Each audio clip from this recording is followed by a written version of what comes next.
এখন বিকাল ওই 4:30 মতো বাজে। ছেলেটা স্কুল থেকে এখনও ফেরেনি, তাই আমার চোখেও আজকে আর ঘুম ধরেনি।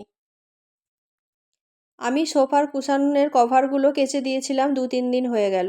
2 দিন ধরে ভালো করে শুকিয়ে লাগানোর সময়ই পাচ্ছিলাম না, আর হচ্ছিলও না, মনে থাকছিল না। তো আজকে ভাবলাম যে চলো বিকালবেলায় উঠে এই কাজগুলো করি। আর আমার কুশনগুলোতে না অনেকটা করেই তুলো দেওয়া আছে, তাই জন্য এই কভারগুলো লাগাতে অনেকটাই অসুবিধে হয়।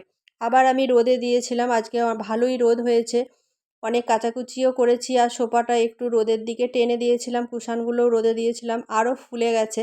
তো লাগাতে অনেকটাই অসুবিধে হচ্ছে। তো লাগিয়ে ফেলবো, লাগিয়ে ফেলে ঠিকঠাক করব। ছেলে স্কুল থেকে বাড়ি এখনও ফেরেনি, তার কারণ হচ্ছে আমার ছেলে যে স্কুলে পড়ে ওই স্কুল থেকে আর একটা স্কুলের আজকে ছিল ফুটবল কম্পিটিশন। তো ছেলে চান্স পেয়েছে, ছেলে গেছে, বাড়িতে বলেই গিয়েছিল যে মা আমার ফিরতে দেরি হতে পারে। তাই জন্য ছেলে তো বাড়ি ফেরেনি, আর মায়ের চোখেও ঘুম নেই। সবাই ঠিকঠাক টাইমে বাড়ি যে টাইমে আসে, এলে দেখবে অনেকটা নিশ্চিন্তে থাকে। যতই বলে যাক, যতই আমি জানি না কেন যে ছেলে এই জন্য আসেনি বা হাজবেন্ড বা মেয়ে এই জন্য আসেনি, তবুও একটা মনে কেমন একটা মানে ভয় কাজ করে যে ঠিকঠাক টাইমে বাড়ি ফিরবে তো, মানে স্কুল থেকে বাইরের একটা স্কুলে গেছে, ওখানে আবার কিছু সুবিধা অসুবিধা হবে না তো। একটা মায়ের মনে এরকম তো যতই হোক কু ডাকে, দুশ্চিন্তা তো জাগেই বলো। তারপরে দুপুরে একটু কিছুক্ষণের জন্য গা গড়িয়েছিলাম ঘরে, বিছানাটা এখন ঠিক করে নিচ্ছি। সোফাটা তো ঠিক করে কুশনগুলোকে কভারগুলো লাগিয়ে রেখে দিলাম। এবার বিছানাটা ঠিকঠাক করে নেব। বিছানার মধ্যে যেগুলো যা ছিল জামা কাপড়, সেগুলো গুছিয়ে জায়গায় রেখে দেব। রেখে দিয়ে বিছানাটা ঠিক করে নিলাম। ঠিক করে একটু হাঁপ ছেড়ে বসেছি, কারণ অনেকটা গরম লেগে গেছে। না বসলে হবে না, নিচে অনেক জামাকাপড় মেলা আছে, ওগুলো তুলতে হবে। মেঘ ধরেছে আকাশে।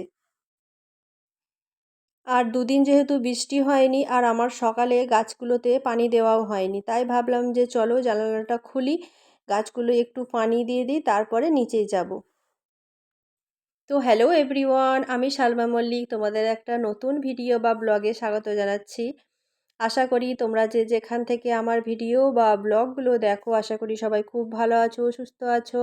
আল্লাহর রহমতে আমরাও এখানে অনেক ভালো আছি এবং সুস্থ আছি।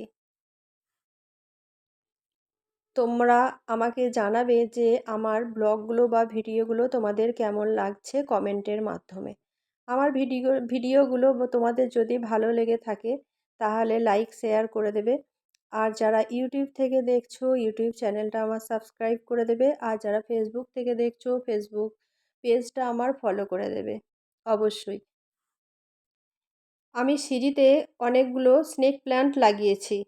এতে আমার কি উপকার হয়েছে জানো তো? এই সিঁড়িগুলোতে প্রচুর টিকটিকিতে পটি করে দিত, কিন্তু এই গাছগুলো লাগাতে দেখছি এখন আর কোনো সিঁড়িতে টিকটিকির পটি থাকছে না। উপরে যে ডাস্টবিনটা থাকে পুরো ভর্তি হয়ে গিয়েছিল, তাই আমি নিজে নামার সঙ্গে সঙ্গে ডাস্টবিনটাও হাতে করে নিয়ে চলে এসেছিলাম। ডাস্টবিনটা ভালো করে সব কিছু পরিষ্কার করে ফেলে দিলাম। তারপরে এখন জামা কাপড়গুলো তুলবো, আর ভাবছি ওই স্নেক প্লান্টগুলো আমি ডাইনিংয়েও লাগাবো, আর যেখানে যেখানে টিকটিকির অত্যাচার বেশি সেখানে সেখানেও একটা করে ওই গাছ রাখবো, যাতে টিকটিকিতে ওই পটি করে নোংরা না করতে পারে জায়গাগুলো।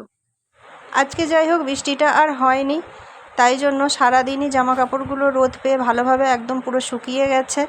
এদিকে কিছু জামা কাপড় ছিল আর সামনের দিকেও কিছু ছিল, এগুলো তুলে তারপরে সামনের দিকেরগুলো তুলে ঘরে নিয়ে যাব। আর পা মোছাটাও রোদে দিয়েছিলাম, কারণ ভিজে যায় বাথরুমের সামনে যেহেতু থাকে। তো ভিডিওটা তাহলে আজকে এই পর্যন্তই থাক। তোমাদের কেমন লাগলো অবশ্যই কমেন্ট করে জানাবে। নেক্সট একটা ভিডিও তোমাদের সঙ্গে দেখা হবে। খোদা হাফেজ।